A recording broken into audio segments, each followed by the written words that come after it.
Hannah Jones, the Pulitzer Prize-winning journalist for her work on the New York Times 1619 Project and a UNC alum, was originally set to fill the school's own prestigious Knight Chair in Race and Investigative Journalism. After a rigorous review and recommendation, followed by howls of complaints from right-wingers offended by the 1619 Project, Hannah Jones was at first denied tenure by the Board of Trustees. That sparked a fierce backlash, which led the university to reverse course and offer her tenure last week. For the record, the professorship has always been a tenured position. Breaking her silence, Hannah Jones issued a statement today that laid out in great detail how painful this entire process has been. She writes, "Why would I want to teach at a university whose top leadership chose to remain silent, to refuse transparency, to fail to publicly advocate that I be treated like every other Knight Chair before me? These times demand courage, and those who have held the most power in this situation have exhibited the least of it.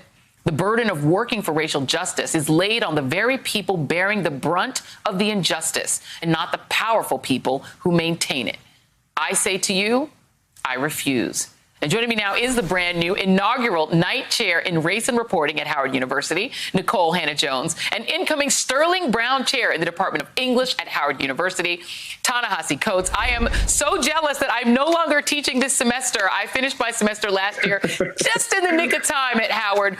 But welcome to the Howard family. I'm so proud of both of you and excited. I want to start with you, Nikole. You wrote this phenomenal piece, and I hope everyone will read it, in which you really worked through the pain of being denied this opportunity at the place where you went to graduate school. You're an alum, and how much you said the university gave you and fed into you and sowed into you to only have this happen. I just want to for a moment, talk to us about how that felt to have that go through that whole process only to be told no tenure. Thank you for having us on tonight, and thanks for the conversation. It was humiliating. It was deeply hurtful, and it was enraging because, as you know, you don't grow up a Black child in this country without being told that you have to work twice as hard to get half as far, that you have to be twice as good. But I've been that. And to do everything that you were told to do to be successful, and then have them change the rules at the end, at a school that I am an alum of, and for a job that I didn't seek out, but that I was recruited for. It just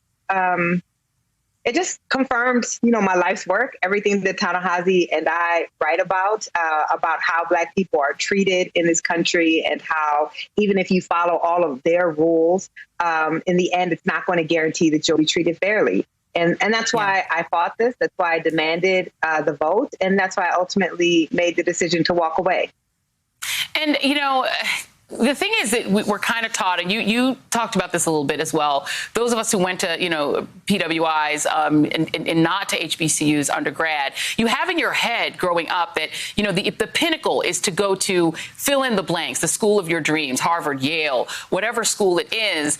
And, I was talking with Jason Johnson, he was hosting Ari's show today, about the fact that set us back a generation, the schools that were producing the greatest minds in American history, the minds that broke the back of segregation and the rules that had been in this country in place since the 1619, which is why you wrote that project. The rules that excluded us came from HBCUs. Do you feel like you're going to Howard and saying no to UNC after they belatedly offered you tenure? Do you think that that's going to spark more young people to change the vision in their minds to Howard? I certainly hope so. And I know that Ta-Nehisi hopes so as well. I mean, look, I chose Notre Dame because I felt as a Black woman, I had to have this certain credential that if I wanted white society to believe that I was actually intelligent and capable, then I needed to have an elite white institution on my resume. And I hated my time at Notre Dame. It was traumatizing. I haven't been back there since 1999. It's the first place I was ever called the N-word was on that campus. And so we have to get to the point where we ask ourselves, we deserve to be at those places, absolutely. But is that the best thing for us? And so I certainly hope that us making this decision a choice, right? This is not a consolation prize for me. This is what I wanted. I decided I was going to go to a historically Black college. I had other options and I didn't want to go anywhere else. That other students will realize, as you said, Howard University has played of any kind of academic institution in this country, played the largest role in Black people achieving right of any institution in this country, right? The tradition of doctors, lawyers, professionals coming out of HBCU still is an amazing tradition to be a part of. And we don't need to feel that we have to get validation from these other institutions. We can come home and build our own.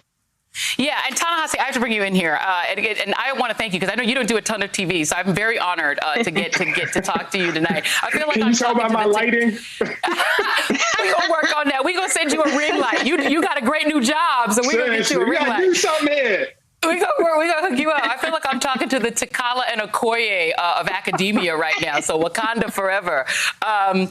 You have written, so searingly about the theft that has undergirded American society, right? The plunder, as you've put it. And I think part of that has been psychic. It has been for so long accepting the bland narrative that lionized these founders as sort of a bedtime story rather than confront the real pain that's in the history that built us to be strong as we are. Do you think that this chapter teaches the people at UNC anything about the ramifications, the consequences of that plunder? Or do you think they say, good, two less problematic Black people that are going to tell our poor white students who are so fragile that they can't handle the truth, they won't tell them that now? What do you think they learn? Well, I think one of the things that was clear in Nicole's statement that when we use the term UNC, we're talking about a fairly big community. UNC is not merely its board of trustees. UNC is the students who protested on behalf of Nicole. UNC is the dean at the School of Journalism, Dean King, who fought on behalf of Nicole. UNC is the Department of Journalism there that is regrettably named after somebody who is the antithesis of journalism, but nevertheless advanced Nicole's package. I think that has to be said because, Nicole, you can correct me if I'm wrong, but I believe UNC is also the oldest public university in this country. And what that means is that this too is theft, because this is an institution of Black people in North Carolina and our public institutions in general that we pay into. And what has happened is that the Black students and the white students and, students of all, races and creeds at UNC has been denied the counsel of arguably the most decorated journalist in America right now. Nicole Hannah-Jones, if I can just sing her praises, is not just the author of 1619. She is a Peabody winner. She is a National Magazine winner. She was hot before 1619. And as much as I'm happy that she's coming to Howard, I am also sad for those students. Yeah, no, I am too. Listen, she spoke at my class and my students were mesmerized. They were afraid to ask questions. They were so absolutely mesmerized by her. And I sent all of them copies of the 1619 Project as part of their little package at the end. But, I have to ask you to just stay with you for a moment, Ta-Nehisi. Why do you think, if you can step outside of it just for a moment and look at what Nicole wrote in terms of what she created in terms of 1619 Project, look at the things that you've written, the things Adam Serwer has written. They've been searing, but they're just facts, right? They're not dangerous in and of themselves. They're just ideas. Why do you think that people on the right are so terrified of these facts? But they are dangerous. They are. They're extremely dangerous. The political order in this country is predicated on a bedtime story. The history is not merely something that lives outside of the politics. There's a reason why the Confederate flag hung over the state of South Carolina. There's a reason why those statues were erected. They are a part of the political order. They justify the anti-democratic power that exists in this country. And so, the one thing I will say about that, and Joy, you mentioned this, is that HBCUs, frankly, not just Howard, whether it be Morehouse, whether it be, A&T, whether it be FAMU, whether it be Coppin, whether it be, Morgan, we have always been Don't forget readouts. Bethune-Cookman. Bethune-Cookman, they can all spell them. Let's go. I mean, the whole community of it, because it's not just Howard. These have always been readouts in places where one would say a more truthful, more accurate, and more, as it turns out, searing version of America was rendered to its students. And I think that's important. And to come back to you, Nicole, do you fear that parts of white America are just going to further retreat into the bedtime story.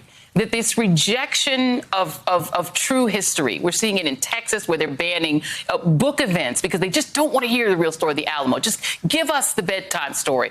Do you fear that that retreat is just going to get more intense over time? And if it does, what are the consequences of that?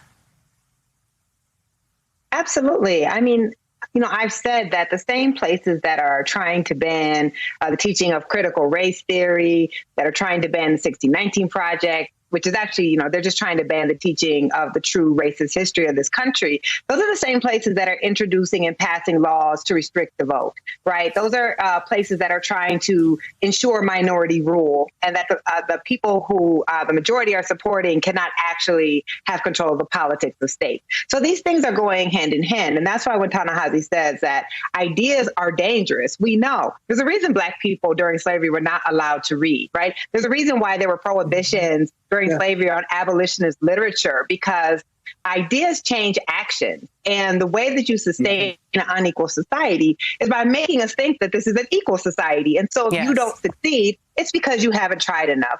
So it's not incidental that after we see the largest protest for civil rights and Black rights in the history of this country, and when you started to see the language changing and even white people who had before rejected the idea of systemic inequality starting to say, well, maybe this isn't the country I thought it was.